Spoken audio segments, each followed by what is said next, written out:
3 പതിറ്റാണ്ടായി ചലച്ചിത്രമേഖലയിൽ തന്റേതായ വ്യക്തിമുദ്ര പതിപ്പിക്കാൻ ഒരുങ്ങുകയാണ് നടനും മാധ്യമപ്രവർത്തകനും എഴുത്തുകാരനുമായ രമേശ് എസ് മകേരം.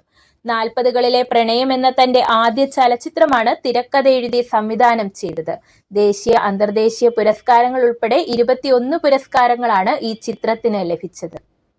ചെങ്ങന്നൂർ തിട്ടമേൽ നാൽപ്പേറ്റിൽ ശശിധരൻ പിള്ളയുടെയും ഉഷ എസ് പിള്ളയുടെയും ഇളയ മകൻ രമേശ് എസ് മകയിരമാണ് തന്റെ നാടിന് അഭിമാനമായി മാറുന്നത്. ചെറുപ്പം മുതലേ കവിതാരചനയും കഥാരചനയും ശീലമാക്കിയ ഇദ്ദേഹം തന്റെ 15ാം വയസ്സിലാണ് ചലച്ചിത്ര മേഖലയിലേക്ക് ചുവടുവയ്ക്കുന്നത്. എൻ്റെ പേര് ഉഷ എസ് പിള്ള. എനിക്ക് 2 മക്കളാണ്. മൂത്തത് രാജേഷ്, ഇളയത് രമേശ്. പിന്നെ അവരുടെ മൂത്ത മോന് ഒരു ഷോപ്പ് നടത്തുന്നു. ഇളയ മോന് എല്ലാം ചെയ്യുന്നുണ്ട്. പക്ഷെ അവന്റെ ചെറുപ്പം മുതലുള്ള ആഗ്രഹം കലാവാസനയിലോട്ടായിരുന്നു. പഠിക്കാൻ പോയ കാലം മുതലേ പുസ്തകങ്ങൾ എഴുതുകയും കവിത, കഥ എല്ലാം എഴുതുകയും പിന്നെ കുറെ സീരിയലുകളിൽ അഭിനയിക്കുകയും ഒക്കെ ചെയ്തിട്ടുണ്ട്. അത് കഴിഞ്ഞാണ് കുറച്ചേറെ ഷോർട്ട് ഫിലിം ചെയ്തു. അപ്പൊ എന്തോത്തിന് പോയാലും ഈ ഒരു വാസന ഉള്ളിൽ കിടക്കുന്നത് കൊണ്ട് വേറുള്ള ജോലിക്ക് പോകാൻ നമ്മൾ നിർബന്ധിച്ചാലും പോകത്തില്ല എന്ന് നമ്മളോട് പറഞ്ഞു. വളരെ വളരെ കാലം കൊണ്ട്, അതായത് വിദ്യാഭ്യാസം ചെയ്യാൻ തുടങ്ങിയ കാലം മുതലേ കലാരംഗത്തോട്ടായിരുന്നു. ഞാൻ പല പ്രാവശ്യവും വഴക്ക് പറയുകയും അടിക്കുകയും ഒക്കെ ചെയ്തിട്ടുണ്ട്. ഇപ്പൊ പഠിക്കുകയാണ്, പഠിക്കേണ്ട സമയത്ത് പഠിക്കണം. പക്ഷെ അവന് അത് കൂട്ടത്തിൽ എന്തായാലും 10ാം ക്ലാസ് കഴിഞ്ഞപ്പം മുതൽ ഇങ്ങനെ അതിലേക്ക് കൂടുതൽ ശ്രദ്ധ കൊടുത്തു.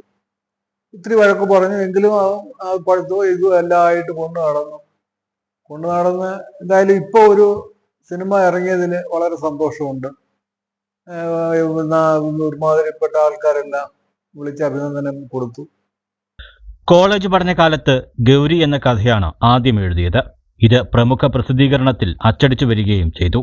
സ്കൂൾ കലോത്സവ വേദികളിലും മറ്റും നിരവധി നാടകങ്ങൾ രചിച്ച് സംവിധാനം ചെയ്തിട്ടുണ്ട് രമേശ് എസ് മകയിരം. ഇവിടെ ഈ സിനിമാ രംഗത്തേക്കായാലും സീരിയൽ രംഗത്തേക്കായാലും വരുമ്പോഴുള്ള ഏറ്റവും വലിയ സ്ട്രഗിളിംഗ് എന്ന് പറയുന്നത്, ഒന്ന് അതിലേക്ക് എത്തപ്പെടാനുള്ള ഒരു യാത്ര ബുദ്ധിമുട്ട്. ഇത് പല ആൾക്കാരുടെയും കാല് പിടിക്കണം. ഈ കാല് പിടിച്ച് വണ്ടിക്കൂലി ഉണ്ടാക്കി യാത്ര ചെയ്ത് എവിടെങ്കിലുമൊക്കെ റൂം എടുത്ത് ചെന്ന് നിന്ന് കഴിഞ്ഞാൽ സത്യം പറയാൻ ആ ഒന്ന് തല കാണിക്കുന്ന അവസരം പോലും ആ 10, 15, 20 ദിവസം കൊണ്ട് ചിലപ്പോൾ അവിടെ ഉണ്ടാക്കിയെടുക്കത്തില്ല. ഇൻ കേസ് ഇനി അങ്ങനെ ഒരു തല കാണിക്കുന്ന ഒരു അവസരം അവിടെ ഉണ്ടായാലും ചിലപ്പോൾ ഇത് പുറത്തിറങ്ങണമെന്നില്ല. അപ്പം ഈ അഭിനയിച്ച് അല്ലെങ്കിൽ സിനിമാ മോഹവുമായിട്ട് ഇറങ്ങിത്തിരിക്കുന്ന ഏറിയ വിഭാഗം ആൾക്കാർക്കും സംഭവിക്കുന്നത് ഏറ്റവും കൂടുതൽ കടുത്ത നിരാശയാണ്. ഈ നിരാശ കൊണ്ട്, പക്ഷെ ഒരു ഭാഗ്യത്തിന്റെ ഘടകം കൂടിയുണ്ട്. ഈ അവസരങ്ങൾ കിട്ടുക എന്നുള്ളത് മാത്രമല്ല, ഇതിനകത്ത് നിലനിൽക്കാൻ കഴിയുന്ന ഒരു ഭാഗ്യം കൂടി ഇവരെ തുണയ്ക്കുക എന്നുള്ളതാണ് ഇത് നമ്മൾ നേരിടുന്ന ഏറ്റവും വലിയൊരു ബുദ്ധിമുട്ട്. അപ്പം പിന്നീട് ഈ ഓഡിഷൻ എന്ന് പറയുന്ന ഒരു രീതിയിലേക്കൊക്കെ മനുഷ്യർ അന്വേഷിച്ച് കണ്ടെത്തി ചെല്ലുമ്പോഴത്തേക്ക് അവിടെ സാമ്പത്തിക ചൂഷണമുണ്ട്.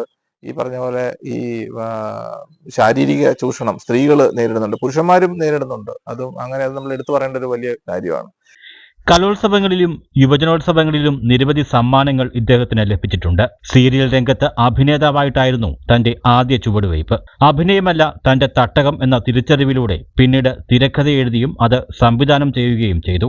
പ്രശസ്ത ചലച്ചിത്ര സംവിധായകനായ പി പത്മരാജനെ തന്റെ മാനസഗുരുവായി സങ്കല്പിച്ചാണ് ഈ രംഗത്ത് രമേശ് ചുവടുവെച്ചത്. ഒപ്പം പ്രമുഖരുടെ ചലച്ചിത്രങ്ങൾ കാണുകയും നിരീക്ഷിക്കുകയും ചെയ്തു. അതിൽ നിന്ന് പാഠങ്ങൾ ഉൾക്കൊണ്ടാണ് ഇദ്ദേഹം മുന്നോട്ട് നീങ്ങുന്നത്. 8ഓളം സിനിമകളിലും 14ഓളം സീരിയലുകളിലും ഇദ്ദേഹം അഭിനയിച്ചിട്ടുണ്ട്. ഈ അഭിനയ പാഠമാണ് 40ലെ പ്രണയം എന്ന തന്റെ ചലച്ചിത്രത്തിന് നിരവധി പുരസ്കാരങ്ങൾ നേടിയെടുക്കാൻ കാരണമെന്നും രമേശ് പറയുന്നു.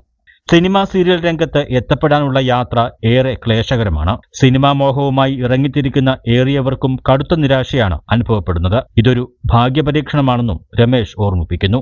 ആദ്യ സിനിമയായ 40കളിലെ പ്രണയത്തിന്റെ ഓഡിയോ ലോഞ്ചിങ് ഈ മാസം 9-നും ചലച്ചിത്രം ഈ മാസം 13-നും വെള്ളിത്തിരയിലെത്തും. News bureau, Chengannur.